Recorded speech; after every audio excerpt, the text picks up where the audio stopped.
بسم اللہ الرحمن الرحیم. ناظرین السلام علیکم.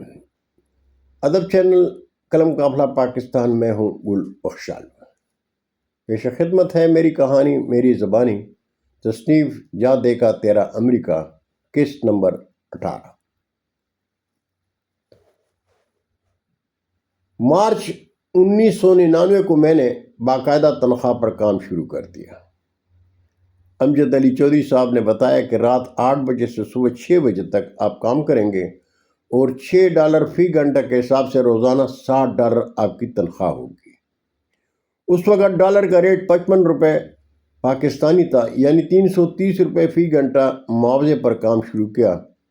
ایک شفٹ یعنی 10 گھنٹے کی تنخواہ 3300 روپے بنی، جو کہ ماہانہ تقریباً 1 لاکھ روپے بنتی تھی. رب العزت کی کرم نوازی سے میری سوچ سے بھی مجھے زیادہ ملنے لگا تھا اور مجھے اپنا آنے والا کل بہت خوبصورت لگنے لگا تھا.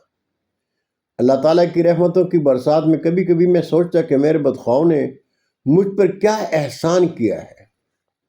مجھے کہاں معلوم تھا کہ اللہ نے میرے اور میرے خاندان کے مستقبل کے لیے میرا مقدر اس قدر خوبصورت لکھا ہے.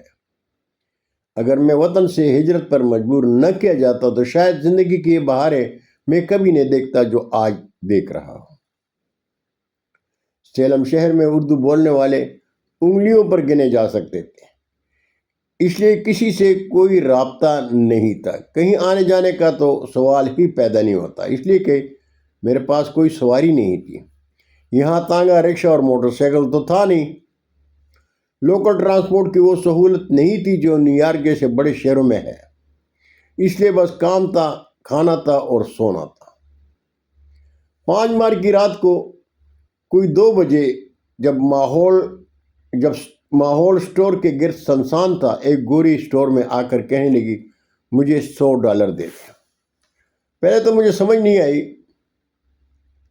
کہ وہ کیا کہہ رہی ہے، لیکن جب وہ انتہائی کرخت لہجے میں بولی گیو می $100 تو میں سمجھ گیا پیسے مانگ رہی ہے. میں نے اشارے سے پوچھا کیوں، تمہیں $100 دوں؟ خاتون نے ادھر دیکھا اور پھر انتہائی کرخت لہجے میں بولی، لیکن میں نے جواباً اپنے قومی لہجے میں کہا کیوں، تم میری مامی لگتی ہے. جا نہیں دیتا اور ہاتھ کے اشارے سے اسے دفع ہونے کو کہا. اس سے پہلے کہ خاتون کچھ اور کہتی ایک اور گاہک سٹور میں داخل ہوا اور گوری انتہائی تیزی سے سٹور سے باہر چلی گئی. صبح کو امجد علی صاحب تشریف لائے تو میں نے رات کا واقعہ سنا تو وہ پریشان ہو گئے. کہنے لگے میں نے آپ سے کہا تھا کہ ایسی غلطی نہ کرنا، یہ حرام چور اور لٹیرے ہیں. اچھا ہوا تمہاری جان بچ گئی، ورنہ وہ تمہیں شوٹ بھی کر سکتی تھی. آئندہ ایسے موقع پر کسی سے کوئی تکرار نہیں کرنی، خاموشی سے رجسٹر کھول کر ان کو رقم دے دیا کرنا. 5 اپریل کو $1800 پہلی تنخواہ ملی تو میری خوشی ایک انتہا پر تھی، اس لیے کہ میں ایک ایسے دیش میں کامیابی کے زینے پر قدم رکھ چکا تھا جس کا نہ تو میرے مذہب سے کوئی تعلق تھا اور نہ زبان سے. خوشی کی بات یہ تھی کہ اسٹور کے مالک میرے کام سے مطمئن تھے. جہاں غلطی ہوتی بڑے پیار سے سمجھاتے. میں نے امجد علی چودھری صاحب سے وعدہ کر لیا تھا کہ مشکل وقت میں آپ میرا سہارا بنے ہیں. دور دیش میں آپ نے میری مجبوریوں کو محسوس کیا ہے. انشاءاللہ جب تک امریکہ میں ہوں آپ کے ساتھ کام کروں گا، اس لیے بھی کہ امریکہ میں میری جان پہچان تو تھی نہیں اور کہیں جاتا تو کہاں جاتا. امجد علی چودھری صاحب عمر میں مجھ سے بہت چھوٹے تھے، لیکن تجربے اور امریکی معاشرے میں زندگی کے ہر پہلو سے بخوبی آگاہ تھے.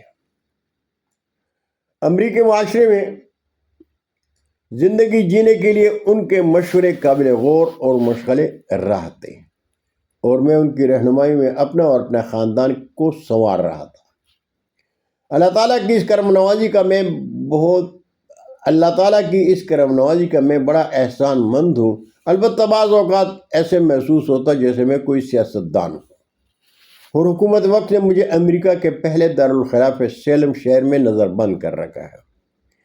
رہائش گاہ سے کوئی 5 فرلانگ کے فاصلے پر اسٹور تھا، ڈیوٹی کے بعد اپارٹمنٹ میں ہوتا، روم میٹ دوستوں کے ساتھ گپ شپ ہوتی، کھانا پکانے کا میں تو ماہر تھا، اس لیے جو اپنے لیے پکاتا دوستوں کے ساتھ مل بیٹھ کر کھا لیا کرتا تھا۔ بہت شکریہ ناظرین، زندگی نے ساتھ دیے تو آئندہ نشست میں انشاءاللہ پھر ملاقات ہوگی، تب تک کے لیے اجازت چاہوں گا۔ اللہ حافظ۔ پاکستان زندہ باد۔